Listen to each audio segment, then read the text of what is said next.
మనం ఏ పూజ ఏ వ్రతంలోనైనా భగవంతుడికి షోడశోపచార ఉపచారాలు చేసేటప్పుడు తప్పక వాడాల్సింది పంచపాత్రలు.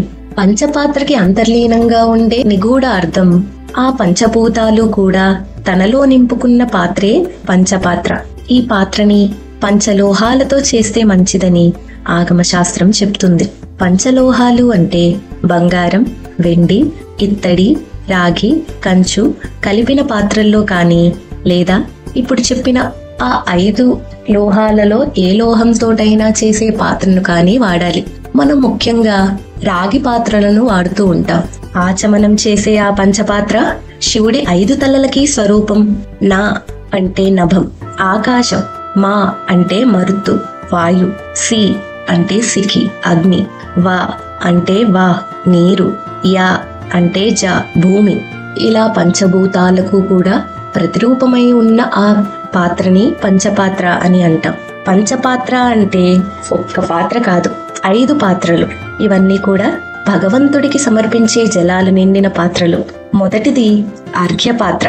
భగవంతుడికి అర్ఘ్యం సమర్పించడం అంటే భగవంతుడి చేతులు కడిగేటప్పుడు వాడాల్సిన జలాలతో కూడినది ఆ పాత్ర. రెండవది పాద్య పాత్ర అంటే భగవంతుడికి పాద్యం సమర్పించడం, కాళ్ళు కడుక్కోవడానికి నీళ్ళందించడం, ఆ జలాలతో కూడిందే ఆ పాత్ర. మూడవది ఆచమనీయ పాత్ర.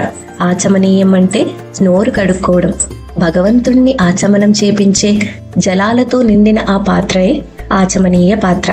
నాలుగవది స్నాన పాత్ర లేదా అభిషేక పాత్ర. ఈ పాత్రలో భగవంతుడికి స్నానం లేదా అభిషేకం చేయడానికి కావలసిన పదార్థాలు నిండిన పాత్ర.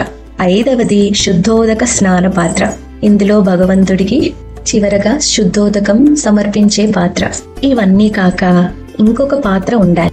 ఈ 5 ఉపచారాలు చేసేటప్పుడు మనకు వచ్చే ఆ నిర్మాల్యపు నీళ్ళని పక్కన పెట్టుకోవడానికి. ఇక మనం కూడా ఆచమనం చెయ్యాలి కదా, దానికోసం ఇంకో పాత్ర పెట్టుకోవాలి. దాన్నే సర్వార్థ జల పాత్ర అని అంటాం. మనం ఆచమనీయం చేసేటప్పుడు లేదా ఉపచారానికి మధ్య మన చేతులు శుభ్రపరిచేందుకు ఆ నీటిని మనం వాడుకోవచ్చు. కానీ ఈ మధ్య పంచ పాత్రలు వాడట్లేదు. ఆ భగవంతుడికి ఒక పాత్ర, మనం ఒక పాత్ర వాడుతున్నాం. చూసారుగా పంచపాత్ర అంటే ఏంటి, అవి ఎందుకు వాడతారో. ఇలాంటి మరెన్నో మన ఆచారాలకి సంబంధించిన సమాచారాల కోసం మంత్రస్వరం ఛానల్ని తప్పకుండా సబ్స్క్రైబ్ చేసుకుంటారని ఆశిస్తున్నాను.